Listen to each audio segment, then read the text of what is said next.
First world war, प्रथम विश्व युद्ध, जिसकी शुरुआत 28 जुलाई 1914 को हुई थी और ये 11 नवंबर 1918 को जाके समाप्त हुआ था।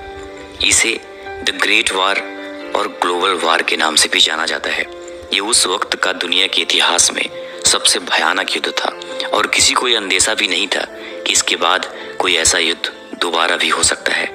इसलिए इसे द ग्रेट वॉर के नाम से भी जाना जाता है। इस युद्ध में दो ग्रुप बन गए थे, एक था एलाइड पावर और दूसरा था सेंट्रल पावर।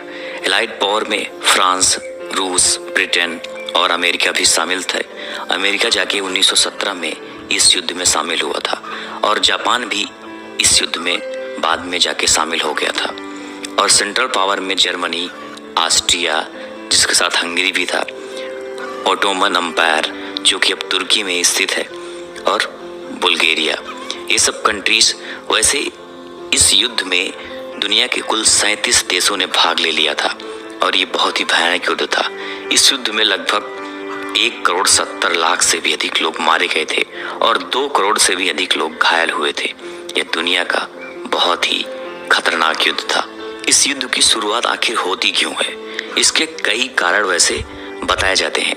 1914 में जो युद्ध शुरू हुआ था उसका जो सबसे प्रमुख कारण था वो था कि ऑस्ट्रिया के एक थे प्रिंस, जो कि फ्यूचर में वहाँ के राजा बनने वाले थे, वो वारिस थे, जिनका नाम था आर्क ड्यूक फ्रांज फर्डिनांड, जो कि वो बोस्निया में अपनी पत्नी के साथ घूमने गए थे, जो कि साइबेरिया का एक इलाका था। ये समय जून का था 1914 में। इन पर यही गार्विलो प्रिंसेप नामक आदमी ने हमला किया और इनकी हत्या कर दी गई। इनकी हत्या में एक ब्लैक हैंड नामक संस्था का भी हाथ था। और बस इसी के बाद 28 जुलाई 1914 को ऑस्ट्रेलिया ने साइबेरिया पर हमला कर दिया। अब आपके सामने एक है मैप। अब मैप में देख सकते हो आप, ये समझ लो ऑस्ट्रिया उस वक्त मतलब ऑस्ट्रो हंगेरियन एम्पायर था वो, तो ये ऑस्ट्रिया और नीचे है साइबेरिया। साइबेरिया में घूमने गए थे और वहीं पर उनकी हत्या हुई। ऑस्ट्रेलिया ने साइबेरिया पर हमला कर दिया। उसके बाद साइबेरिया ने रूस से मदद मांगी। रूस ने फिर ऑस्ट्रिया पर साइबेरिया के समर्थन में हमला कर दिया। अब इसको देखते हुए जापान ने क्या किया? रूस पर हमला कर दिया। किसके समर्थन में? ऑस्ट्रिया के समर्थन में। मतलब पूरी दुनिया एक दूसरे के समर्थन में एक दूसरे पर हमला करने लगे। और जो ओटोमन एम्पायर है इसने भी रूस के खिलाफ जंग का ऐलान कर दिया और साइबेरिया पर हमला करना शुरू कर दिया। जो ओटोमन एम्पायर था दोस्तों, आज की डेट में वो तुर्की बन चुका है। ये इलाका जो तुर्की का है प्रेजेंट टाइम में, ये पहले ओटोमन एम्पायर हुआ करता था और इसी ने ऑस्ट्रिया के समर्थन में रूस के खिलाफ जंग छेड़ दिया। बस युद्ध की शुरुआत हो चुकी थी। धीरे धीरे फ्रांस भी जर्मनी के खिलाफ युद्ध का ऐलान कर दिया। उधर ग्रेट ब्रिटेन भी जर्मनी के खिलाफ युद्ध का ऐलान कर दिया। मतलब अब ये दोनों एलाइड पावर और सेंट्रल पावर एक दूसरे के अगेंस्ट युद्ध करना शुरू कर दिए थे। जो आपको मैप में दिख रहा है मेन इलाका युद्ध का यही था। इसी के इर्द गिर्द जो पूरा युद्ध था वो लड़ा गया था। और इस युद्ध में दोस्तों भारत भी शामिल था, क्योंकि आप सभी जानते हो उस वक्त ब्रिटिश हुकूमत थी भारत में, ग्रेट ब्रिटेन, ये देखो। इसलिए जो भारत की सेना थी वो ब्रिटेन के समर्थन में युद्ध लड़ रही थी और भारत के उस वक्त जो नेता भी थे वो भी ब्रिटेन के समर्थन में थे। मतलब वो चाहते थे कि भारत की जो सेना है वो ब्रिटेन के समर्थन में युद्ध लड़े, क्योंकि उनका ये मानना था कि अगर ऐसा होता है तो ब्रिटेन खुश होकर हमें आज़ाद कर देगा। लेकिन ऐसा हुआ नहीं था, ये बात तो आप सभी जानते हो। अब ये जो सारे कंट्रीज आपस में लड़ रहे थे इनकी बहुत पुरानी दुश्मनी थी। इसी पुरानी दुश्मनी की वजह से ये जैसे दुश्मन का दुश्मन दोस्त, बस इसी हिसाब से युद्ध पूरा लड़ा ही गया था।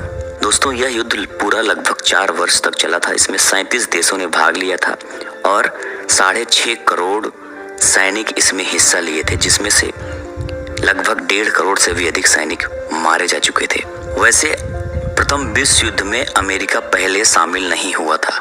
अमेरिका के उस वक्त के राष्ट्रपति थे वुडरो विल्सन, लेकिन बाद में 1917 में अमेरिका भी इस युद्ध में शामिल हो गया, क्योंकि जर्मनी के द्वारा इंग्लैंड के लुसितानिया नामक जहाज को डुबो दिया गया और इस जहाज में कुल 1153 लोग बैठे हुए थे जिनकी मृत्यु हो गई, जिसमें से 128 व्यक्ति अमेरिका के थे।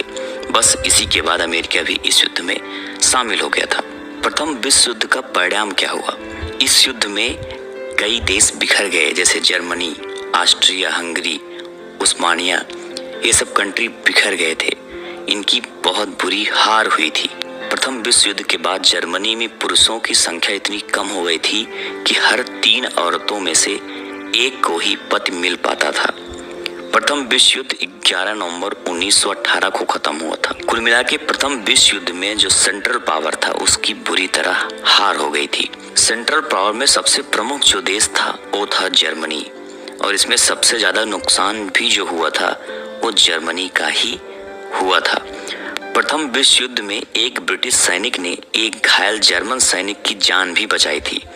उस घायल सैनिक का नाम था एडोल्फ हिटलर, जो कि बाद में जर्मनी का शासक बना और दूसरे विश्व युद्ध का जन्मदाता भी बना। अगले वीडियो में मैं आपको एडोल्फ हिटलर की भी कहानी बताऊंगा। उसके बाद द्वितीय विश्व युद्ध कैसे शुरू हुआ, क्या हुआ, ये भी मैं आपको जरूर बताऊंगा।